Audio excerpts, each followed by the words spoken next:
The following opinions are solely those of BoatTest.com and its test captain. Hi, Captain Steve for BoatTest.com, and today I'm on a boat by Prestige that fills the gap between the popular 620 series and the 750. It is the Prestige 680, and I'm going to do a full test and performance evaluation. We start by powering up the 680 via the power panel at the stairway to the guest staterooms. With lights on, let's start our daily checks by entering the engine room from the crew quarters.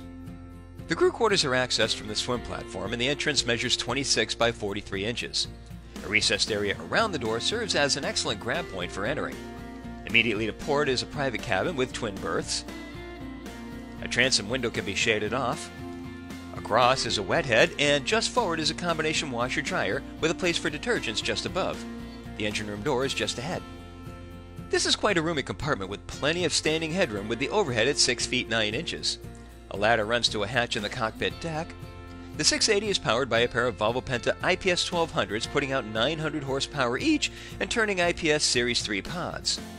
The fuel tanks are at the forward bulkhead, and a sight gauge gives an instant display of the level. We also like how the water inlet lines are opaque so we can see the flow at a glance. There's a pair of Dolphin inverters mounted just above the battery boxes. Closed circuit cameras display the engine room to the bridge. Lastly, the pods are connected to the engines by 5.5-foot long jack shafts. In this manner, the weight and balance of the yacht is better controlled. The engines are located well forward, while the pods are closer to this position and can be seen from the aft berth in the crew cabin. In the cockpit, there are beefy chocks with stainless rollers, large bollards, and a standard warping winch with a foot control below. Excess line stores just ahead.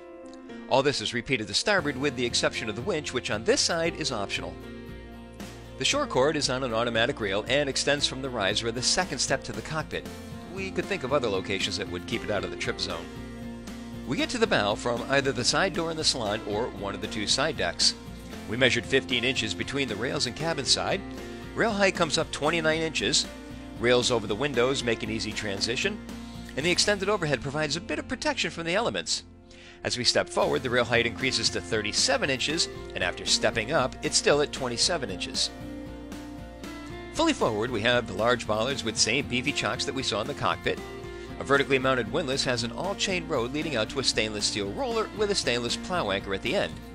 To both sides are storage compartments with hatches held open by gas struts. To starboard are the washdown hose connections and windlass remote, and both have stainless rails to hold dock lines and fenders in storage.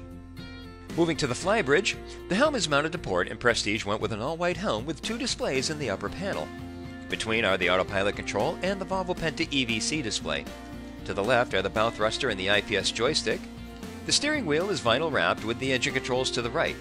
Then we have another engine display, the remote spotlight control, the manual controls for the nav displays, and all rocker switches. A small storage compartment is just above. The helm seat is double wide, and the tilt wheel adds to the comfort whether sitting or standing. In either case, there are excellent sight lines to the bow. When docking, a good sight line to the stern can be had through the cockpit stairway. The lower helm is mounted to starboard, and there are a lot of notable features here. The entire helm is hand-stitched leather wrapped. 3 16-inch displays are flush mounted to the upper panel, and they're controlled by touch or the manual control to the right of the helm. There's a control panel for the Seakeeper gyro with the autopilot just below. To the right is the Volvo Penta EVC display, and below are the ignition switches. In a sub-panel to starboard are the bow thruster, engine control, and IPS joystick. The nav displays and lights are connected to single buttons. The horn is off to the side. Almost as an afterthought, the compass is mounted ahead of the panel, barely visible. Equally removed from sight is the VHF. The double-wide helm seat includes a single bolster and 3 flip armrests. It's leather upholstered and fully adjustable electrically. There's more than enough standing headroom, and the overhead eyebrow is well above the line of sight. Defogging vents are a welcome touch. Now, this is cool. Instead of putting the side door next to the captain, where no one else can use it, Prestige instead moved the door to a position behind the helm. Can the captain still use it? Oh yeah. Standing behind the seat, we have full view of the starboard side. The joystick is within reach, and so is the midship cleat, allowing the owner-operator to dock this boat single-handed if need be. In theory, anyway. We'll revisit this later. And moving to the cockpit, there's a third joystick station for backing the 680 into a slip, and this is standard. Storage is just below. Now, let's get underway and see how she handles. Clearing the dock presented our first challenge, as the boat was marginally oversized for the space we were in. but the combination of IPS joystick and bow thruster made short work of it, and we were able to precisely maneuver our way out. Once clear of the dock, I kept it on the joystick as there still wasn't room to either side and we had a strong crosswind blowing from an approaching front. Once clear of that channel, I really got to feel just how responsive the 680 is when making way. There was zero lag time between the helm inputs and the bow responding to my touch. I also noticed no wavering of the heading, and even this small headway showed a reduced effect from that crosswind. I was also starting to enjoy the comfort level of the standing position behind the helm. Once we started to pick up speed, things really got comfortable, and thanks to the forward position of the engines, there was minimal bow rise to the acceleration. With the IPS 1200s doing the heavy work, we reached a top speed of 31 knots at 2325 RPM. At that speed, we were burning 88 gallons per hour for a range of just under 289 nautical miles. Best cruise is always tough on an IPS-powered boat as the efficiency changes so very little as the throttle is increased. We hardly wavered from 0.4 nautical miles per gallon from 1500 RPM and 12.7 knots on up to full speed.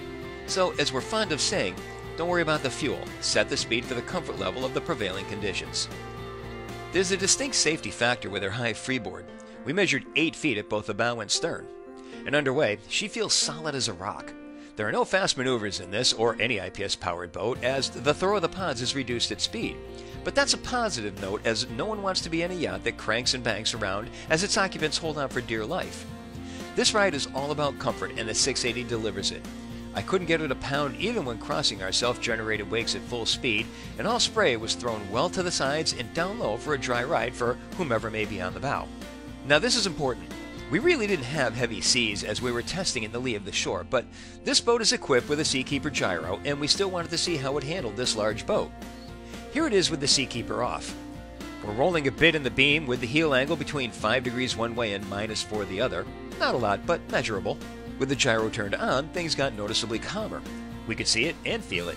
So clearly this system works well even with the 71,400 pound estimated test weight. Finally, when bringing her back into the dock, we got another good feel for how she handles when things get tight. We didn't have enough room to drive straight up to the dock and turn her around for a stern approach, so we had to back her all the way down for the approach. This allowed me the opportunity to test the theory about visibility from the side door, and frankly, it worked out great. I could have used the cockpit joystick just as easily, but this was more of a challenge, so I stuck with it. And to no one's surprise, we were able to maneuver her gracefully into position and then gently up against the pier with no muss and no fuss, like a lady. Well, that's my full test and performance evaluation of the all-new Prestige 680. For BoatTest.com, I'm Captain Steve. We'll see you on the water.